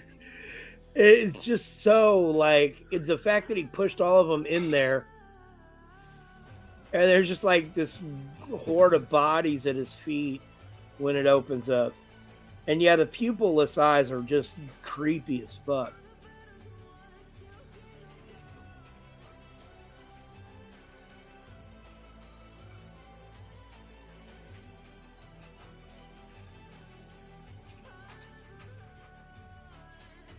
I don't know why, but I'm getting a weird feeling that these ninjas, the foot soldiers, are like just puppets. I don't know if it's just me. Like maybe they're controlled by somebody. Yeah. I don't know. We'll find if out that- in the future, won't we? I'm sure we will find out more about them. They just may not be. They just may be average ninjas, whereas some of them are exceptional ninjas. I don't know, but they definitely aren't as powerful as the guy with the white face and the dreadlocks. His name in the credits is Boss Ninja, because they really wanted to figure out who he was. Yeah. So Very descriptive. He's a ninja it is. and he's a It boss. Right. Like I'm like, that fits him perfectly. All right, here we go.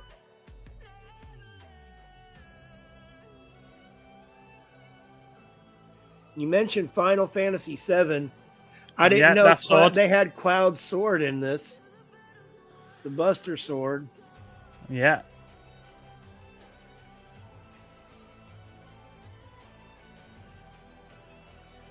He's sure a boss at handling the Buster Sword. He is. Oh. I like that.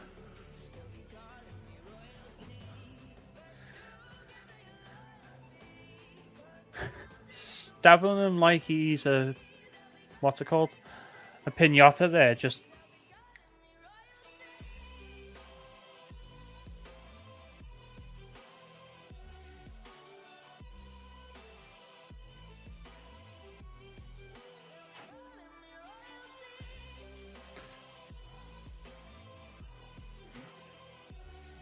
Oh yeah, he don't look like Zeke, by the way.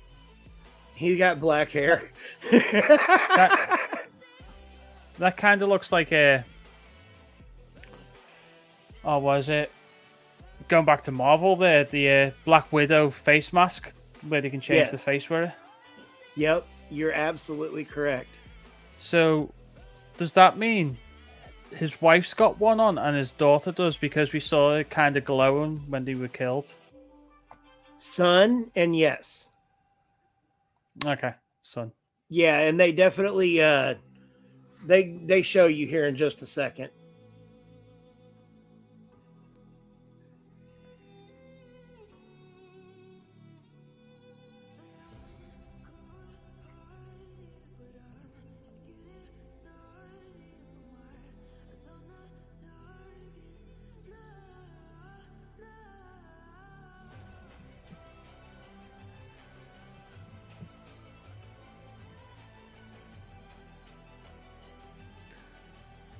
Yeah, they definitely look a little different, don't they? Yep.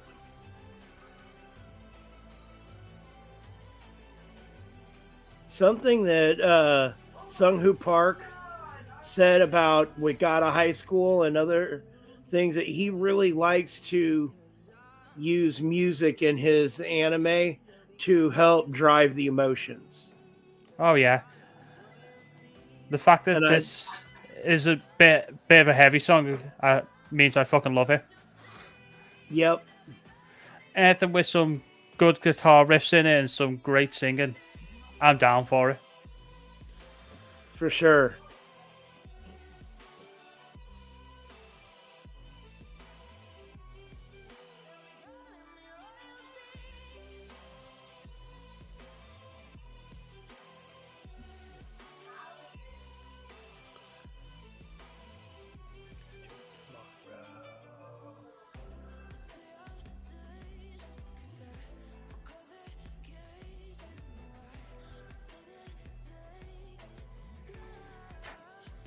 I think I'll be adding this song to my playlist on Spotify. Yeah, the song's good too. So what'd you think of that? I thought it was amazing. Yeah, great opening. As you said, it's not one of those animes that kind of builds you in. It's like from the start it was blood decapitation, and from there it was more blood and more decapitation. Definitely. And here's something that I was trying to explain, and I don't want it to come off like I'm hating on Solo Leveling, but from the hype that was put up about Solo Leveling, like all the build up and all the anticipation of that show, I felt like we were going to get something more like this out of the gate than the slow burn that we've gotten from Solo Leveling. Now, that said, I'm not knocking on Solo Leveling at all. I loved it. But I think my review of this and Solo Leveling is he's already a well-trained, retired ninja that was probably high up in whatever Ninja Academy, Ninja School, right. or whatever. So it starts off this quick, this badass, because he's already peak, if that makes sense. Where in Solo Leveling, he's starting off as the weakest and getting to the strongest. So I think that's the difference. From what I'm watching, he's not going to learn anything new, or he might do, but you can already tell he's like a vampire. You can turn into mist or smoke and make clones of himself. All this, so he's already got the powers. Whereas with Jim Woo, he's the weakest, becoming the strongest. This is more of he's the strongest, but this is John Wick. I've just realized it's John Wick. Are you comparing his wife and son to a dog? Yes, I am. And I will also say this: I'd be more pissed off with the dog getting killed than my wife and kid. Like if they'd have fucked with the cat, you're like, I didn't think that was cool, man. I'll be like, burn them all, burn them to the ground. But yeah, man, I think that, and I'm going to tell you, the second episode doesn't let up. It is the same way, emotionally. It is dragging you all over the place because, every time anybody talks about anything, they're bringing up his wife and kid, But more amazing fights. It is, I think the second, as far as the fights go, I think the main fight in the second episode, I liked what it did better, even though there was way more blood in this one because there was like so many more people. But yeah. The whole thing is like, I'm really looking forward to where it goes. No manga or manhwa to look forward to see what the story does. It's an original story created by them too. So. Oh, so no spoilers? Fantastic. Yes, no spoilers.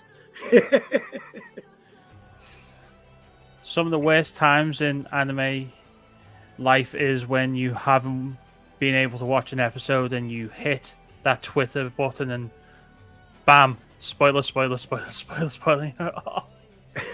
No. I'm not gonna lie, man. Spoilers don't bother me. I'm probably one of the only people you'll ever hear say that, but I've watched like leaks and rumor videos, and if there's a Wikipedia or a, Cliff's Notes that I can pick up and read and get the lowdown on it before I finish, before I watch the anime and stuff, so I can get an idea of what's going on. I like to do that stuff a lot of the time.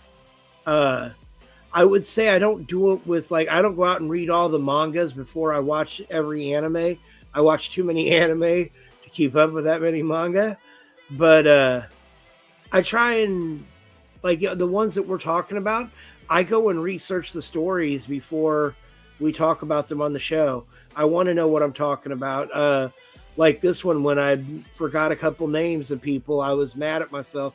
I'm like, I should have done outlines so I had those names listed for me so I knew all the names. Uh, When I come on here, I look at the episode I've just watched and go back that way. I don't like going too far ahead because I don't want to ruin surprises. And some of the best things to talk about on podcasts like these are theories. And if you already know the story, you can't theorize that well. If you get where I'm coming from, it's like, well, I I do. think this is going to happen, and you're like, I know the ending. That's not going to happen.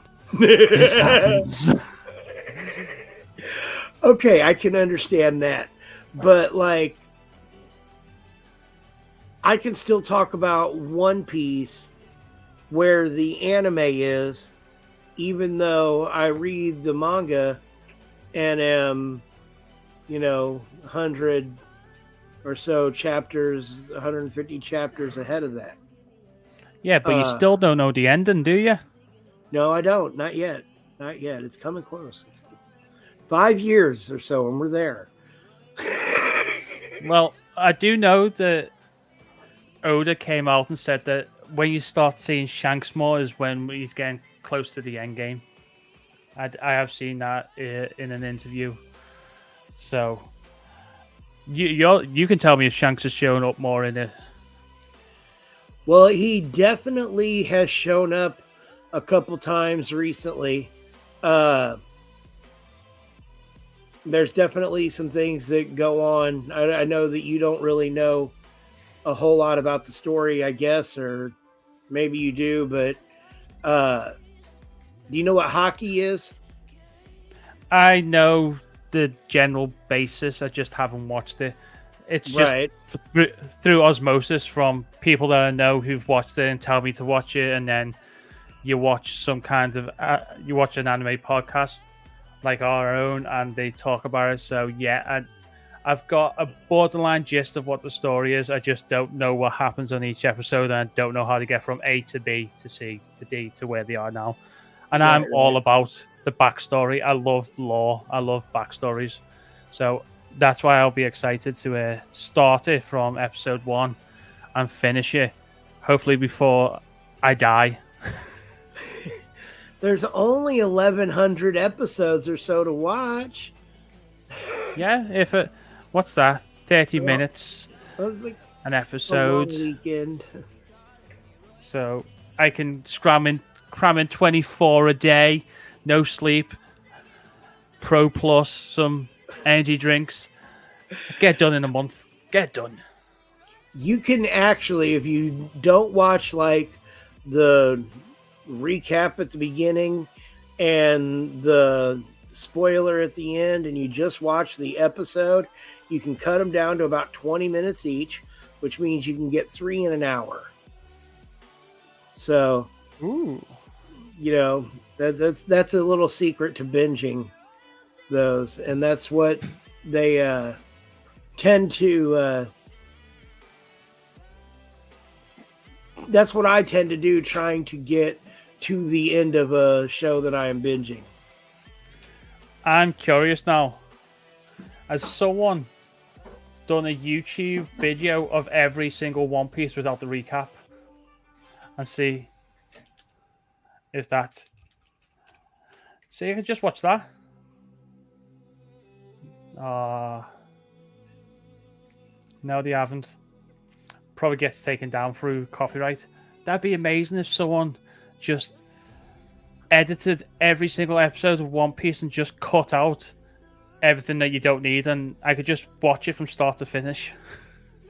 You would probably need to look on like a torrent site for something like that. I remember that there was one out a long time ago that took all of the Infinity Saga of Marvel, and they cut it down and put things in order and kind of together, from used every bit of the movie, but just reordered all of them and made one long movie to watch that was the entire Infinity Saga of Marvel.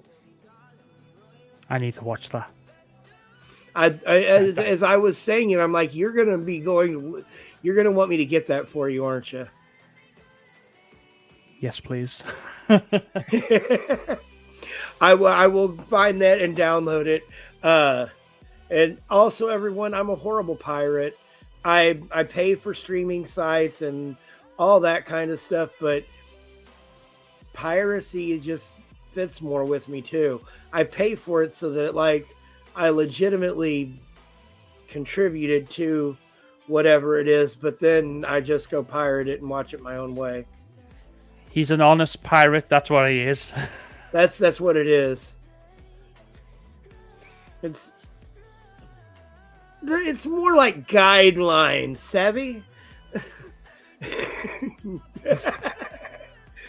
Like, they're not really rules. They're more like guidelines.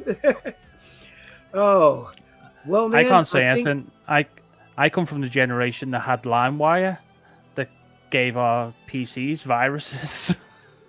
I did that as well. That was beginning to learn. And then, like, I've been a faithful Pirate Bay visitor for a long time. I don't do them so much now as I go other places because Pirate Bay, everyone knows about Pirate Bay. So if there's the people that are trying to catch pirators, they all go to Pirate Bay. So you have to be very careful what you do there. Make sure you got VPNs to hide your traffic so that they can't trace it all back to you. But other than that, like I said, I've been through all that stuff, all the LimeWire, the person-to-person, and now it's, like I said, the torrents kind of have your seeding bits instead of entire things. It's a little bit different, but I like the fact that this came from an anime podcast to how to pirate these animes. I gave no instructions. I was simply explaining the difference in the way that LimeWire did it, where you had to download a whole song, whereas uTorrent, BitTorrent, and other torrent clients, that they download bits of information of a torrent that everyone is downloading, and they can download that bit from someone who only has a part of it downloaded themselves, as long as they have that bit, or someone that has the whole thing and are just seeding the other torrents. So you've probably got viewers watching us now with a pen and paper out going, okay, so uTorrent, BitTorrent, these are the sites to go to. And you're like, right, and the Pirate Bay, so that you can get arrested for doing it. I'm kind of FBI an asshole, coming to your guys. door. FBI coming to your door. They can't even arrest the guys that run Pirate Bay anymore, so I don't know what they're going to do to me, all right? There's plenty of documentaries out there to explain Pirate Bay to people. I thought that was because the people who run Pirate Bay run it out to sea on an actual pirate boat. No. Actually, what it was is that now the Pirate Bay doesn't store any files. Okay, all they have are the hashes and the trackers from other people posting what they have available from their own home servers. So the entire code is only a couple gigabytes big. And so what they did was, rather than having one server, they have several servers all over the world that have a portable copy of the Pirate Bay function. And what they do is that, since all these other people already have it, they just have to have the current, trackers and IDs to get the people that are there, but they can just put it on a jump drive, take it from one computer, go into another computer, plug it in, and run the Pirate Bay from that computer. And with it being that easy and so redundant as it's been spread throughout the piracy community, enough people have it running that the Pirate Bay will never go down. And that's exactly what they found out, is that they would go arrest these guys, they would take the server down that had it, and then a new one would pop up a few days later, and it was the same thing. And it was just because all they need to do is have the actual program for it, because they keep none of the actual data that people are transferring back and forth themselves. And once they're connected, it has nothing to do with Pirate Bay anyways. It all goes through their own home computers and the trackers. Does that make sense or no? No, it makes sense, yeah. Basically, okay. They're never going to be able to shut it down because it's already out there and they'll never stop it. Right. So now what they do is they regulate it. They have people that follow all that stuff from the, MPAA, the RIAA, that are out there working to bust people for posting music and movies and that kind of stuff. Now, they don't care about the people that download it near as much. I mean, they'll try and get some of them, but it's the people that are posting it that they actually have issues with. Yeah, I get that. It just reminded me of an English TV show for a second then, because there's a skit on piracy, and it just threw back to that. We probably shouldn't have gone into that as much as we did, but I have a habit of talking more than I should. Welcome to my life. It's fine. It's better than being quiet on camera, though, isn't it? So, it'd be worse if... Probably so. Right. Worse if you just stood there. I'm afraid that if you wouldn't have been here today and I'd had to done the show by myself, that may have been what half of the show was.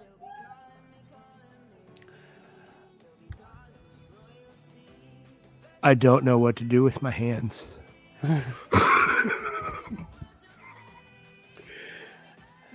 It's fine. We showed up. We did a good show. I feel like we did. I enjoyed doing the reaction at the end. I think that went well. So it's a new aspect of what we're doing.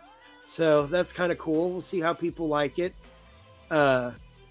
In the future, what we can do is have some of the people that are watching, people that are friends of ours, in the chat, go to the Discord and watch it with us, and then be reacting and everything with us while we're doing it. But, that's all in the future.